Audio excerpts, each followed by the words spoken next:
ng galing yan mga idol. Paano yan? Sino ang mananalo dito? Saan kayo pupusta dito mga idol? At posible na kaya itong si Casimero ay magiging 4 Division World Champion mga idol dito sa Featherweight Division mga idol?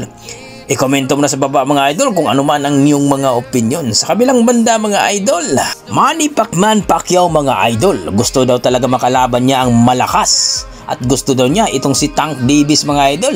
Dahil kung magre-retiro naman daw itong si Manny Pacquiao mga idol, ay talagang doon daw siya lalaban sa malakas. Pero nangangamba ang ating mga boxing fans mga idol dahil iba na daw ang kalibre nitong Tank Davis mga idol. Kung kayo mga idol, ano masasabi nyo dito? Mas okay kaya na si Tank Davis ang kalabanin niya bago pa man magretiro ang ating pambansang kamaon na si Manny Pacquiao? Please comment down below mga idol para ating pag-usapan. Maraming salamat.